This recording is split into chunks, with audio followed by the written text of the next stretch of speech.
जय हिंद, नमस्कार। मैं Lokesh Raut, Hindustan scout and guide, जिला मुख्यालय जयपुर की ओर से आप सभी का हार्दिक अभिनंदन एवं स्वागत करता हूं। आज हम लोग उदयपुर के जाडोल क्षेत्र में उपस्थित हैं और यहाँ पे इस समय Hindustan scout and guide Rajasthan राज्य मुख्यालय उदयपुर के तत्वाधान में राज्य स्तरीय रोवर मूट रेंजर मीट शिविर का आयोजन किया गया है और इस शिविर में लगभग 700 प्रतिभागी भाग ले रहे हैं। स्काउट्स एंड गाइड इस समय भाग ले रहे हैं और इसमें सब अपनी अपनी कलाओं का प्रदर्शन कर रहे हैं। हिंदुस्तान स्काउट एंड गाइड पिछले कुछ समय से लगातार राजस्थान ही नहीं अपितु पूरे भारत के अंदर एक बहुत अच्छा कार्य युवाओं के लिए कर रहा है, विद्यार्थियों के लिए, और देश हित में बहुत प्रकार के कार्य इस संगठन द्वारा किए जा रहे हैं। आज हमारे साथ हिंदुस्तान स्काउट एंड गाइड के माननीय राज्य सचिव श्रीमान नरेंद्र ओदित्य सर हमारे साथ उपस्थित है और आज हम सर से जानेंगे स्काउटिंग के बारे में, संगठन के बारे में और स्काउटिंग को लेकर हमारी सरकारों की क्या मंशा है, हमारी सरकारें स्काउटिंग को किस रूप में देखती है और क्या हमारे से इनकी उम्मीद है और हमारे स्काउट्स एंड गाइड्स किस प्रकार के कार्य कर रहे हैं। सबसे पहले जय हिंद सर, नमस्ते। जय हिंद, नमस्ते सर, मैं आपसे सबसे पहला ये क्वेश्चन करने जा रहा हूँ कि हिंदुस्तान स्काउट एंड गाइड जो रोवर मूट रेंजर मीट ये शिविर का आयोजन उदयपुर में किया जा रहा है, बहुत ही अच्छा ये शिविर है, 5 दिवसीय शिविर है। इस शिविर का क्या उद्देश्य है और ये किस प्रकार से आयोजित किया जाता है? धन्यवाद। देखिए, एक्चुअल में स्काउटिंग क्या है? स्काउटिंग यानी कि आउटिंग, घर से बाहर निकल के एक्टिविटीज को करना। लेकिन आज का समय, जो आज का वर्तमान समय है, ये आप अगर देखें तो एक तरह से मोबाइल का युग हो गया है। यानी कि आप घर पे देखेंगे तो सारे लोग मोबाइल के साथ जुड़े रहेंगे, किसी के आपस में बात करने का समय भी नहीं है। इसके लिए सबसे बड़ा अवसर अगर मैं कहता हूँ और मानता हूँ तो इस प्रकार के शिविर हैं जो स्काउटिंग कराती है। देखिए, इन शिविरों में प्रतियोगिताएं तो होती है, एक दूसरे प्रति प्रतिस्पर्धाएं भी हैं। इसके साथ में यहाँ पे बहुत कुछ सीखने को मिलता है और सबसे अच्छी बात कि उन जितने भी बालक बालिका यूथ हैं, उनको मोबाइल की याद नहीं आती है, क्योंकि वो इतना बिजी रहते हैं इन सारे कार्यक्रमों में, जिसकी वजह से उनको इन चीज़ों की याद नहीं आती। अब मैं बताता हूँ रोर मूड रेंजर मीट क्या है। एक्चुअल में रोर मूड रेंजर मीट उन युवाओं के लिए एक युवा उत्सव है, जिसमें वो आपस में मिलकर, पूरे प्रदेश के जो बालक बालिका यूथ है, वो आपस में मिलकर अपनी कलाओं का प्रदर्शन करते हैं। अपने द्वारा उनकी जो कलाएं हैं उनको निखारने का अवसर प्राप्त होता है और सबसे बड़ा, एक बहुत बड़ा उनको मंच मिलता है, एक दूसरे से मिलते हैं, सांस्कृतिक आदान प्रदान होता है, कई प्रकार की प्रतियोगिता होती है। उन प्रतियोगिताओं में वो अपने आप को, अपनी कलाओं को दर्शाने में सबसे आगे, और इसके साथ में स्काउटिंग के जो हमारे क्रियाकलाप है उनको करने का उचितम उनको प्राप्त होता है। जैसे सुबह में जल्दी उठना है, अपना खाना पीना खुद, मतलब अपनी प्लेट में खाना है, बर्तन धोना है। जबकि आज का समय इतना खतरनाक हो चुका है, बालक बालिकाएं सुबह 8 बजे 9 बजे पहले उठते नहीं है घर पे, और बर्तन और ये सारे ऐसे रख देते हैं कि मम्मी धोएगी। लेकिन हम स्काउटिंग में ये सारी चीजें सिखाते हैं, सुबह जल्दी कैसे उठना है, कैसे ध्यान योग प्राणायाम व्यायाम करना है, फिर समय पे कैसे नाश्ता करना, और अपने बर्तन को खुद साफ करना है, अपने बिस्तरों को खुद उठाना है और लगाना है। ये सारी चीजें भी इसमें सीखने को मिलती है। दूसरा, समय की पाबंदी। देखिए, स्काउटिंग में हमारा सारा कार्यक्रम एक समय के अनुरूप चलता है, हर एक चीज के लिए एक समय निर्धारित है। उस बच्चे को उस समय पर उठना होता है, उस समय पर उस कार्य को पूरा करना होता है, उससे वो समय के प्रति पाबंद होगा। जब समय के प्रति अगर पाबंद हो जाता है व्यक्ति, तो अपने जीवन में कई प्रकार के निखार लाता है। ये स्काउटिंग उनके लिए यही देती है। बहुत धन्यवाद सर। आगे सर, अभी हम लोग देख रहे हैं कि वर्तमान में एक टाइम तक आप काफी लंबे समय से स्काउटिंग से जुड़े हुए हैं, विभिन्न बिल्कुल। पदों पे आप स्काउटिंग में वर्तमान में भी है, पहले से भी है। राष्ट्रीय मुख्यालय की कार्यकारिणी में भी आप वर्तमान में हिंदुस्तान स्काउट एंड गाइड में है, राष्ट्रीय संगठन आयुक्त हूँ। राष्ट्रीय संगठन आयुक्त है महोदय। इसके साथ सर, हम लोग देख रहे हैं कि पहले हम जब स्कूलों में या आज धरातल पे बात करते हैं स्काउटिंग की, तो पहले लोगों में बहुत अधिक उत्साह था, बहुत ज्यादा लोग भाग लेते थे। लेकिन वर्तमान में हम देख रहे हैं कि स्कूल, अभिभावक के साथ साथ युवाओं का रुझान भी इसके प्रति काफी कम हो गया था। हालांकि जब से हिंदुस्तान स्काउट गाइड चली 2015 के बाद, राजस्थान में एक बहुत अच्छा उत्सव के रूप में ये चीज है, हम लोग इस चीज को शुरू से देख रहे हैं। लेकिन सर, अब क्या हम लोग इस चीज को क्या माना कि वर्तमान में स्काउट में युवाओं का इतना रुझान है नहीं, तो इस चीज के लिए हमें क्या करना चाहिए या युवाओं के लिए क्या मैसेज है कि वो स्काउटिंग से जुड़ के वो अपने देश के लिए आगे कार्य कर सके? देखिए, अभी इसमें हम लोगों ने एक नया पहल करने का प्रयास किया है कि प्रत्येक स्काउट अपने 10 स्काउट मित्रों को जोड़ेगा, जो उसके साथ पढ़ाई करते हैं या मोहल्ले में रहते हैं, आसपास में रहते हैं, और उनको एक आधा शिविर कराएंगे, जिसके माध्यम से उन बालकों को ये पता चले कि स्काउटिंग में होता है क्या है। एक्चुअल में क्या हो रहा है कि स्काउटिंग, जो पहले स्काउटिंग होती थी, स्कूल में जाके उनको समझाते थे प्रार्थना सभाओं में, वो चीज़ें बंद हो गई। अब इस कैंप का नाम लिया जाता है या स्काउटिंग में आना है, ऐसा कह के उनको बुलाया जाता है। जबकि एक्चुअल में ये होता है कि सबसे पहले उन बालक बालिकाओं को ये समझाया जाए या युवाओं को ये समझाया जाए कि स्काउटिंग है क्या और आपको इसका फायदा क्या है। आज का युग जो है केवल पढ़ाई का युग हो गया है, लेकिन अभी जो परिस्थितियां चेंज हुई है कोविड के बाद में, उसमें मुझे ऐसा लगता है कि माता पिता ये सोचते हैं कि हमारे बच्चे को ताकतवर बनना चाहिए, उसकी इम्यूनिटी मजबूत होनी चाहिए, इसके लिए वो आउटिंग को पसंद कर रहे हैं, वो इस प्रकार के शिविरों को पसंद कर रहे हैं। हाँ, उसके लिए हमें प्रयास करने होंगे, स्काउट गाइड के लोगों को, सरकारों को प्रयास करना होगा कि ज्यादा से ज्यादा युवाओं तक ये कार्यक्रम पहुंचे और पहुंच के उनको ये समझ में आए कि ये ही हमारे लिए फायदेमंद है। देखिए स्काउटिंग क्या सिखाती है, स्काउटिंग 3 चीजों पे चलती है। स्काउटिंग स्काउटिंग 3 चीजों पे चलती है। देखिए सबसे पहले क्या है, आध्यात्मिक तरीके से स्काउटिंग के 3 जो मेन सिस्टम है जिन पे वो काम करती है।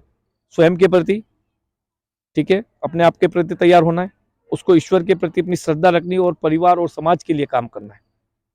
जी सर। ठीक है, इस तरीके से काम करके स्काउटिंग आगे बढ़ती है और हम उसमें उनमें अलग अलग प्रशिक्षण के माध्यम से उन बालक बालिकाओं को राष्ट्र हित में युवाओं को तैयार करके एक सुनागरिक बनाने का प्रयास करते हैं। ये हमारा प्रयास है आध्यात्मिक तौर से, ठीक है, इसके बाद स्वास्थ्य के तौर से, इसके बाद में विभिन्न प्रकार के प्रशिक्षणों से उनकी ज्ञान बुद्धि को बढ़ाते हुए स्काउटिंग को हम आगे बढ़ाने का प्रयास कर रहे हैं। और हम धीरे धीरे, आज के युवा क्या हो गया, आज का युवा वापस थोड़ा थोड़ा चेंज हुआ। आप देखिए आजकल एडवेंचर की तरफ युवाओं का मूड बना है, आजकल युवा घूमना पसंद करता है, तो ये सारी चीजें स्काउटिंग में उनको मिल जाती है, एक मंच पे मिल जाती है। तो मुझे ऐसा लगता है कि हम लोग और सरकार अगर थोड़ा प्रयास करेंगे तो देश के युवाओं को स्काउटिंग के साथ जोड़ते कई प्रकार के आनंदित कार्यक्रम मिलेंगे और देश की युवा पीढ़ी जो एक अलग रास्ते पे जाने का प्रयास कर रही है उनके लिए एक बहुत अच्छा सुअवसर प्राप्त होगा। जी सर। अब मैं आगे, अभी हम लोग वर्तमान स्थिति जो देख रहे हैं स्काउटिंग में, वर्तमान में स्काउटिंग को लेकर हमारी सरकारों की क्या मंशा है, हमारे चाहे राज्य सरकार हो चाहे केंद्र सरकार हो, सरकारें स्काउटिंग को लेकर किस प्रकार का प्रयास कर रही है, देखिए क्या इसको बढ़ाने का प्रयास हुआ किया जा रहा है, किया जा रहा है तो वो किस प्रकार से किया जा रहा है? स्काउटिंग विश्व के लगभग लगभग सभी देशों में चलती है। हर देश में स्काउटिंग का अलग सिस्टम है, लेकिन कई देशों में स्काउटिंग अनिवार्य कर रखी है। और अनिवार्य करना मैं ये समझता हूँ कि उन सरकारों के लिए, उन देश के लिए बहुत फायदेमंद होता होगा। उसका कारण है कि क्योंकि स्काउटिंग अगर अनिवार्य है तो स्काउटिंग में आध्यात्मिक तौर से, मानसिक रूप से और शारीरिक रूप से तैयार किया जाता है।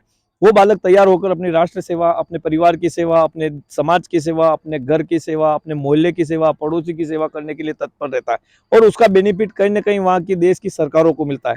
और जहां तक मेरी सोच है कि भारत, हम ये चाहते हैं, हमने मांग कर रखी भारत सरकार से भी कि इसको एक अनिवार्य शिक्षा के रूप में लिया जाए, जिससे कि बालक आध्यात्मिक तौर से, मानसिक तौर से और शारीरिक रूप से एक तैयार होकर देश का सुनागरिक बन सके और भविष्य में आने वाला जो भविष्य है उनका उज्जवल हो सके।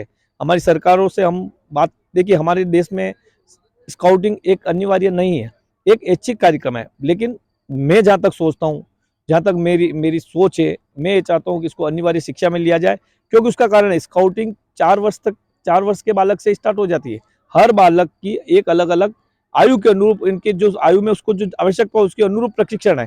जैसे 4 से लगाकर 6 वर्ष तक के बालक बालिकाएं हमारे शिशु चेतना में आते हैं, तो उस टाइम उस बच्चे को क्या चाहिए और उस उम्र में क्या चाहिए वो हम उस प्रशिक्षण में रखते हैं। 6 से लगाकर 10 वर्ष तक के बालक बालिका कब बुलबुल जो हमारे है, उस उम्र में, कब बुलबुल को उस बढ़ती हुई उम्र में क्या चाहिए और उसको घर के प्रति कैसे अपना व्यवहार रखना, वो सारा कार्यक्रम उसमें जोड़ रखा है। 11 से लगाकर 16 वर्ष तक के जो बालक बालिका हैं, उनके लिए, उनके अनुरूप, उनकी जो आयु है, बढ़ती हुई आयु में उसको क्या चाहिए और उसको किन चीजों से अपने आप को बचाना है, ये हम लोग सॉरी, ये हम लोग स्काउटिंग में सिखाते हैं। इसी प्रकार से सबसे महत्वपूर्ण चीज है युवा पीढ़ी। आज की युवा पीढ़ी देखिए कई गुना नशों की ओर बढ़ रही है और कई प्रकार के उनमें व्याधा उत्पन्न हो रही है, या वो ऐसी ऐसी चीजों में जकड़न में जा रहे हैं जिससे उनको बच निकालना मुश्किल है, लेकिन स्काउटिंग उससे छुड़ा सकती है। तो जो हमारी युवा पीढ़ी है, जो जिसे हम रोवर रेंजर कहते हैं, उनके लिए इस प्रकार के हमारे कार्यक्रम है कि हम उनको एक तरह से इन सारी चीजों से, जैसे व्यसनों से हम दूर रख के और उनका एक अच्छा उज्जवल भविष्य के लिए हम काम कर सकते हैं।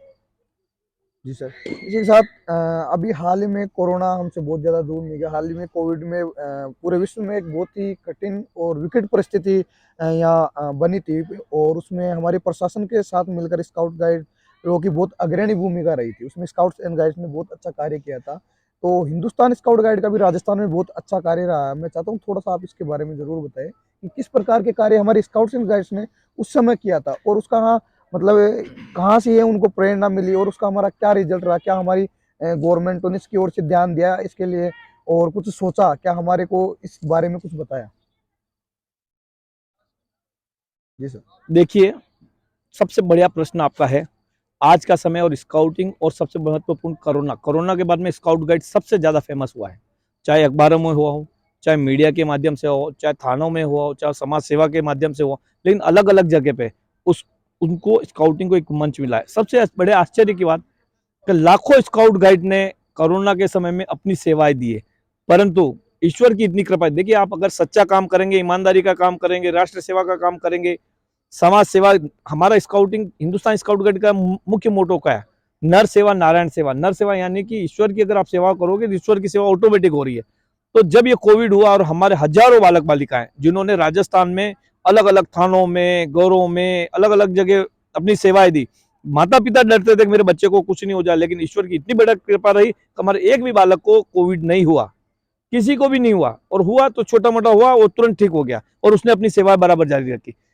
उस कोविड में तो थैंक्स करूंगा सरकारों का भी, का उस वक्त स्काउट गाइड की सेवा को उन्होंने उपयोगी समझा। और मैं सबसे बड़ा धन्यवाद करना चाहता हूं नन्हे मुन्ने बालक बालिका युवाओं को, जिन्होंने कोविड के वक्त पे अपनी जान की परवाह नहीं करते हुए लोगों की सेवा की, और ईश्वर की इतनी बड़ी कृपा रही कि उनके ऊपर किसी प्रकार की आंच नहीं आई और अपनी सेवाओं को उन्होंने निरंतर जारी रखा। इसीलिए उनका आगे आज भी समाज में एक बहुत अच्छा स्थान बन चुका है। और मैं जहां तक सोचता हूं कि देश में किसी प्रकार की विपत्ति आए, केवल कोरोना ही नहीं, देश में किसी भी प्रकार की विपत्ति आए, अगर उस विपत्ति के समय अगर स्काउट गाइड को याद किया जाता, तो मैं जहां तक सोचता हूं सबसे बेस्ट उनके लिए केवल स्काउट गाइड के सिवा कोई नहीं हो सकता है, क्योंकि पूरे देश में सबसे ज्यादा स्काउट गाइड काम करे। आप चलिए, चाहे कुंभ के मेले में चले जाइए, चाहे आप किसी प्रशासनिक मेले में चले जाइए, जहां पे स्काउट गाइड को लगाया गया है वहां पे उन्होंने सबसे बेहतर काम किया है, सबसे बेहतर सेवाएं दी है और अपना नाम रोशन किया है। स्काउट गाइड कभी अपना नाम रोशन करने के लिए काम नहीं करता है, कोई इनाम पाने के लिए काम नहीं करता। हमारे छोटे छोटे जो बालक है वो कोई इनाम प्राप्त करने के लिए काम नहीं कर रहे,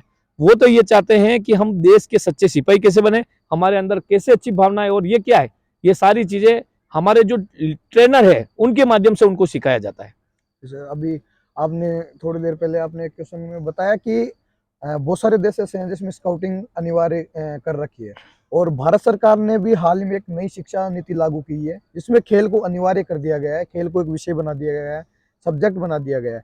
क्या स्काउटिंग को भी सरकार के द्वारा एक अनिवार्य करके एक सब्जेक्ट के तौर पे भी स्कूलों में पढ़ाना चाहिए, इसके बारे में बताना चाहिए, ताकि क्योंकि हम देखते हैं कि वर्तमान में ऐसी स्थिति है स्काउटिंग की, पहले बहुत अच्छी, हालांकि वर्तमान में धीरे धीरे स्थिति सुधर रही है, परंतु फिर भी ग्रामीण क्षेत्र और बाहर के कई क्षेत्र ऐसे हैं जहाँ पे स्काउटिंग के बारे में युवाओं को पता नहीं, स्टूडेंट्स को पता नहीं होता। लेकिन अगर शिक्षा नीति में ये चीज लागू हो जाती है तो शिक्षा के माध्यम से अगर स्काउट गाइड गतिविधियों के बारे में, इसके उद्देश्य के बारे में बालकों को पता चलता है तो वो निश्चित रूप से इसको जरूर ज्वाइन करेंगे, अभिभावक भी इस चीज के लिए उनको प्रेरित करेंगे। तो क्या इस प्रकार का कार्य हमारी सरकार को करना चाहिए? नहीं, बिल्कुल करना चाहिए। देखो, दुर्भाग्य की बात है कि स्काउटिंग आज से स्टार्ट नहीं हुई है। जब 1911 या 12 में जब भारत में स्काउटिंग आई और जो एंग्लो इंडियन के लिए थी, फिर धीरे धीरे उसका विस्तार आगे वो बढ़ी और बड़ी संख्या में विस्तृत कार्य करने लगी। तो उस वक्त देश में कम से कम 20 से 25 स्काउट गाइड ऑर्गेनाइजेशन काम कर रहे थे आजादी से पहले, और उसका बेनिफिट ये था कि देश में स्वतंत्रता संग्राम के कई कार्यक्रम चल रहे थे, उनके साथ में स्काउट गाइड काम करते थे। इतना तक कि हर राजा रजवाड़ों की अपनी निजी स्काउटिंग थी, और वहां पे बालक बालिकाएं अपने राष्ट्र सेवा के लिए, अपने परिवार सेवा के लिए बहुत अच्छा काम करते थे। लेकिन दुर्भाग्य से आजादी के बाद में ये सारी चीजें कम हुई। इससे आज देश के युवाओं को वो चीज नहीं मिल पा रही है जो मिलनी चाहिए, जो उनको। स्काउटिंग क्या है? स्काउटिंग में एक तरह से फीड फिटिंग एंड फाइटिंग वाला सिस्टम है। तो उनको क्या खाने को चाहिए, खाने से मतलब अन्न ही नहीं है, उस व्यक्ति को ऐसी क्या चीजें चाहिए, उसको ऐसी क्या एनर्जी देनी है जिसमें उसमें आत्मबल या उस आत्मशक्ति का ताकत बढ़े। फाइटिंग यानी ये कंपटीशन, जितने भी हमारी प्रतियोगिता होती है उसमें फाइटिंग है, एक दूसरे से प्रतियोगिता की भावना है, फाइटिंग है। और फीडिंग, फीडिंग उसके मन में, मतलब उसकी सोच क्या, उसको क्या वो चाहता है, उसके मन में उसको जो प्रश्न है उसके उत्तर उसको अगर बराबर समय पे मिलेंगे, जो उसके मन में अपनी रूपरेखा है या जो उसके बारे में सोचता है, अगर वो बराबर समय पे उसको मिलेगा, तो मैं जहां तक सोचता हूँ आज के देश के युवाओं को कई गुना अच्छा काम मिलेगा। मैंने आज देखा है, एक छोटा सा बालक है, देखिए हमारे रोड मूड रेंजर मीट में हमने छोटे बालकों को परमिशन नहीं दी, लेकिन वो जबरदस्ती आए क्योंकि उन्होंने स्काउटिंग की है और उनको स्काउटिंग से प्यार हुआ है, और जब यहाँ आए तो मंचों तक आ रहे हैं, आपको बोलने की जरूरत नहीं है। तो स्काउटिंग कुछ न कुछ देती है। बिल्कुल सर, ये हम पिछले 5 दिन से हम भी इस चीज़ को नोटिस कर रहे हैं। शिविर में बहुत अच्छा ये एक शिविर चल रहा है, प्रदेश के बहुत सारे बालक बालिकाओं ने इसमें भाग भी लिया है। और हमारी ऐसी उम्मीदें भी है कि सरकार को इस प्रकार के कार्यक्रम जो है उन पे ध्यान देना चाहिए। देखिए इस बारे में जैसे आपने कहा था कि मुझे सरकार को सोचना चाहिए। हम हमारी तरफ से प्रपोजल बना के सरकार को भेज चुके हैं और मैंने कई बार प्रयास किया राष्ट्रपति भवन और प्रधानमंत्री हाउस तक मैंने माननीय प्रधानमंत्री जी को कई पत्रों के माध्यम से कहा है कि स्काउटिंग की वैल्यू क्या है, आप स्काउट को पूरे देश में चालू किया। हमारा प्रयास है, हम लोग करते रहेंगे। हो सकता है किसी टाइम कोई ऐसा सरकार आ जाए या किसी बड़े मिनिस्टर के मन में आ जाए कि क्यों नहीं इस देश में पूरे में स्काउटिंग प्रारंभ कर दी जाए। और मैं चाहता हूँ ग्रामीण क्षेत्रों में सबसे ज्यादा स्काउटिंग चलनी चाहिए, क्योंकि देखिए आज का स्कोप जो है ना शहरी क्षेत्र के वनिस्पत ग्रामीण क्षेत्रों में बालक बालिकाओं को इस ओर रुझान करोगे तो ज्यादा से ज्यादा इससे जुड़ेंगे। और सबसे बड़ी बात गांव में एक ऐसी फौज पैदा हो जाएगी आपके, जिसमें अगर मान लो किसी वक्त आपदा आ जाती है या किसी को फर्स्ट एड की जरूरत है या कोई सी दुर्घटना या घटना हो जाती है, उस टाइम वो स्काउट सही समय पे उनको ट्रीटमेंट दे सके और जिससे उस गांव वाले को हॉस्पिटल पहुंचे या शहर में जहां अपने को उसको इलाज कराना है वहां तक जब तक वो पहुंचे तब लोग वो आराम से जीवित रह सके और लोगों की हमारे स्काउट गाइड सहायता कर सके। बिल्कुल सर, बहुत ही अच्छी बातें आपने आज बताई है। बहुत अच्छी चीज़ और बहुत अच्छी बात है कि सबसे बड़ी बात ये होती है कि आप खुद स्टेट के स्टेट सेक्रेटरी है और हमारे इस कैंप में लगातार 5 दिन से बच्चों के साथ लगातार बने देखिए हुए हैं। मैं स्टेट सेक्रेटरी किसके आधार पे हूँ, मैं मेरी ऐसी कौन सी सीढ़ी है जिस वजह से आज मैं यहाँ बैठा हूँ। मेरे लिए बालक महत्वपूर्ण है। स्काउट का सेक्रेटरी स्टेट सेक्रेटरी नाम से होना कुछ नहीं है अगर मेरे पास बालक ही नहीं है। अगर हमारे पास बालक नहीं है, हम बालकों को रियल में ट्रेनिंग नहीं दे रहे, हम बालकों को हमारे साथ नहीं जोड़ रहे हैं, हम बालकों के उनके जो उद्देश्य है स्काउटिंग का उनको पूर्ति के लिए अगर हम काम नहीं करें तो मेरा स्टेट सेक्रेटरी रहना महत्वपूर्ण नहीं है। महत्वपूर्ण ये है कि जो नीचे वाला जो बालक है वो सबसे महत्वपूर्ण है। अगर वो बालक है तो मैं स्टेट सेक्रेटरी हूँ, अगर बालक ही नहीं है तो मैं स्टेट सेक्रेटरी इस बात का। इसलिए मैं मेरी जहां तक सोच है, मैं ये सोचता हूँ कि हमारे लिए जो स्काउटिंग में है बालक महत्वपूर्ण है। हमें बालकों के विकास के लिए, चहुमुखी विकास के लिए हर वक्त हर संभव प्रयास करते रहना चाहिए। बिल्कुल सर, क्योंकि लगातार अगर बालकों के साथ हम लोग जुड़े रहेंगे और इस प्रकार के कार्यक्रम होते रहेंगे तो निश्चित रूप से धीरे धीरे स्काउटिंग में जरूर बदलाव आएगा, युवाओं का और ध्यान आकर्षित होगा। आप देश के स्काउट गाइड्स को क्या मैसेज देना चाहोगे? देखिए देश के स्काउट गाइड को मैं यही संदेश देना चाहूंगा कि सबसे पहले आप अपना जो प्रशिक्षण है, जो आपकी अलग अलग सोपान है, जैसे मान लीजिए आप प्रवेशिका, कोमल पद, ध्रुव पद, जो आपके अलग अलग सीढ़ियां हैं, आप उनको जरूर पास करें और ईमानदारी से पास करें। उनके प्रशिक्षण को प्राप्त करें, उनको टेस्टिंग को पास करें और टेस्टिंग को पास करने के बाद में अगली सीढ़ी में जाए जहाँ आपको नए नए तरीके, नई नई चीजें सीखने को मिलेगी। और उनको प्रॉपर स्काउटिंग करनी चाहिए, इसके साथ में समाज सेवा के काम भी करने चाहिए, जिससे वो नहीं आने वाली जो उनकी पीढ़ियां हैं, अगर वो ये सारी चीजें वो करेंगे, सच्ची बात है कि वो अपनी पीढ़ी को भी सिखाएंगे और उसका बेनिफिट आने वाली उनको पीढ़ियों को होगा। जी बहुत बहुत धन्यवाद सर, आज थैंक यू। आपने बहुत सारी ऐसी जानकारियां हमें दी, क्योंकि जो वर्तमान में स्काउट गाइड्स के पास होनी चाहिए, एक अच्छा स्काउट बनने के लिए होनी चाहिए। और हम सब भी यही अपील करेंगे कि वास्तव में हमें लाइफ में एक बार तो कम से कम स्काउट जरूर बनना चाहिए, क्योंकि स्काउटिंग हमारे लिए बहुत महत्वपूर्ण है। और जितने भी हमारे अभिभावक है, स्कूलों के डायरेक्टर्स हैं, प्रिंसिपल्स हैं, उन सबसे भी Hindustan scout and guide Rajasthan राज्य मुख्यालय उदयपुर यही अपील करता है कि आप निश्चित रूप से अपने बालकों को स्काउटिंग से जोड़े, उन्हें प्रशिक्षण में भेजे, ताकि वो एक अच्छा सुनागरिक बन सके, वो अपने देश के काम आ सके, वो समाज सेवा से जुड़ सके। क्योंकि वर्तमान में धीरे धीरे समाज सेवा खत्म हो रही है, बालकों का ध्यान क्राइम और नशे की ओर जा रहा है, बहुत कुछ बदलाव हो रहा है। तो इस चीज को सुधारने के लिए निश्चित रूप से हमें इस प्रकार के कार्यक्रम आयोजित करता रहना चाहिए। ऐसे हमारे माननीय राज्य सचिव महोदय की सोच है, ये ऐसे इनके विचार है जो हमेशा हम लोगों के बीच में शेयर करते रहते हैं। बहुत बहुत धन्यवाद, थैंक यू। जय हिंद, जय भारत।